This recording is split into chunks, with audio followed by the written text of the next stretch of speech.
The name on the man's badge was Dr. Luppers. That's a big bump. Does it hurt? The man took out a pencil from his breast pocket, and then he held one end and tapped the boy's head with it. Ow! The boy screamed again. It wasn't as bad as being jabbed by a gnarly old finger, but it still hurt. Sorry. Please don't report me. I've only just graduated as a doctor, you see. I won't, muttered the boy. Are you sure? Said the doctor. Quite sure. Thank you. Now I need to make sure I cross the I's and dot the T's, and I have to do this little admission form to fill in, and the man then proceeded to roll out a form that looked like it might take a week to complete. See how long the form is. The boy sighed. So, young man, began the doctor, in a sing-song tone that he hoped might take this boring task fun. What's your name? The boy's mind went blank. He'd forgotten. He'd never forgotten his own name before. Name? Asked the doctor again, but try as he might, the boy could not remember it. I don't know, he spluttered. A look of panic swept across the doctor's face. Oh dear, he said, there are 192 questions on this form, and we're still stuck on question 1. I'm sorry, replied the boy, as he lay there on the hospital trolley.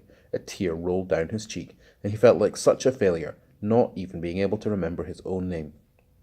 Oh no, you're crying, said the doctor. Please don't cry. The hospital principal could come by, and I think that I've upset you. The boy did his best to stop. Dr. Luppers searched his pockets for a tissue. Unable to locate the best one, he dabbed the boy's eyes with the form. Now, the form is wet, he exclaimed. He then began blowing on the form to try and dry it. This made the boy laugh. Oh, good, said the man. You are smiling. Now, look, I'm sure we can find a name. Does it begin with A? The boy was pretty sure it didn't. I don't think so, he said. B?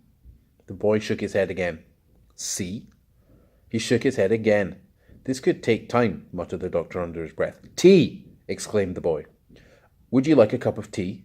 No, my name begins with a T. Dr. Luppers smiled as he wrote the first letter on the top of the form. Let's see if I can guess. Tim? Terry? Ted? Tony? Theo? Ty? No, you don't look like a Ty. I've got it. Tina! All these suggestions firing at the boy clouded his mind, making it more difficult for him to remember. But finally his own name came shining through. Tom! Said Tom. Tom! Exclaimed the doctor, as though he was about to have guessed it. He wrote down 2 letters. So what do they call you? Thomas? Tommy? Big Tom? Little Tom? Tom Thumb? Tom! Replied Tom. Tom had already said his name was Tom. Do you have a surname? It begins with C, said the boy. Well, at least we could have the first letter. It's like we're doing a crossword. Sharper. Tom Charper, said the man, scribbling it down on the form. That question 1 done. Good. Now just 191 to go. Now who thought you'd go to hospital today? Are your mummy and daddy here? No, said Tom. He could be sure of that. His parents weren't there. They were never there. They were always there. They were never here. They're always there. For some years now, they'd packed their only child off to a posh boarding school deep in English countryside. Sir Willet's Boarding School for Boys. There's a picture of it. Tom's father earned a lot of money working in desert countries far away, extracting oil from the ground, and his mother was very good at spending that money. Tom would only see them on school holidays, usually in a different country each time.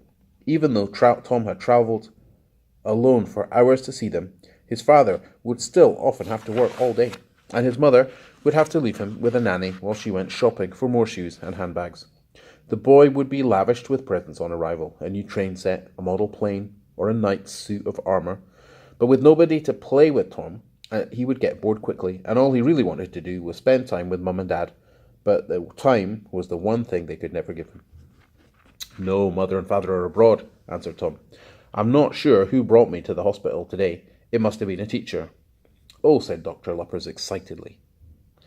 Might it have been your games teacher? There was a man in the waiting area dressed as a cricket umpire, with a straw hat and a long white jacket, which I thought was unusual, as we tend not to have cricket matches in the waiting area.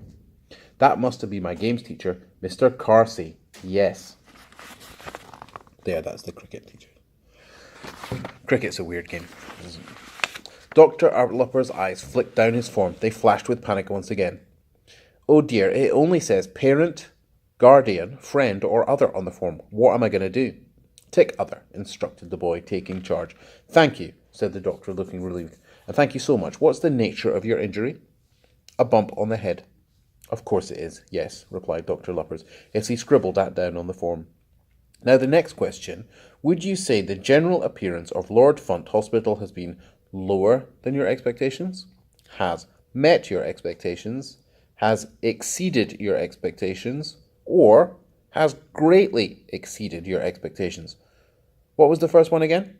Asked Tom. The pain in his head made it hard for him to think straight. Oh, that's been lower than your expectations. What is? The general appearance of the hospital. I've only seen the ceiling so far, said the boy. And how would you rate the general appearance of the ceiling? Fine, said the boy. I'll put that it has met your expectations. Next question. Would you say that the care you've received today at the hospital has been poor, fine, good, very good, or in fact, too good? It's been all right, replied Tom. Sorry, but all right isn't on the form. Good then? Not very good, said Dr. Luppers, with a hint of pleading in his voice. It would be nice to say I got very good in the first week. Tom sighed. Put too good then, because he's very kind. Oh, thank you, replied the doctor, his eyes dancing with delight. No one ever gets too good. Though I worry whether too good might actually be a bad thing. I can just put very. Yeah, put whatever you like. I'll put very good. Thank you very much. This will go down very well with the hospital principal, Sir Quentin Strillers. Now, next question. We're racing through them now. Would you recommend Lord Funt Hospital to family and friends with a heavy heart, half-heartedly, wholeheartedly, or very wholeheartedly? Suddenly, Nurse Mees bust in through the doors. There isn't time for all your stupid questions, Doctor. That man put his hands up to his face as though he thought he was going to be slapped. Don't hurt me, you silly boy, as if I would, replied the nurse, before clouting him round the ear hard with her thick and heavy hand. Ow! Screamed the doctor. That hurt. Well, at least you're in the right place for an injury.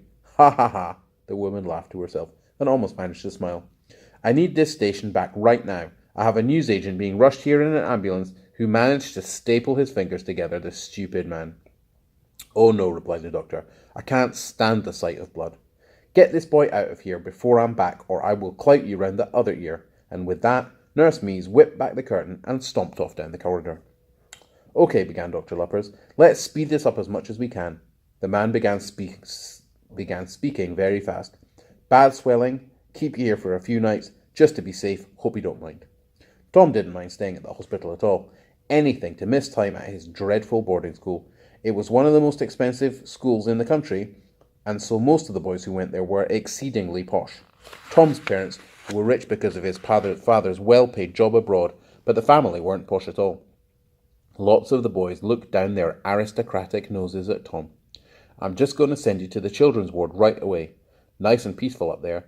You should get a good night's sleep. Tom froze in fear as the terrifying man limped back in. Yes, Dr. Luppers, sir, he slurred. Sorry, what's your name again? Tom, replied Tom. Take Tom up to the children's ward. That's the end of the chapter. And I've got a meeting now. I'll try and read a bit more in a bit. Love you all.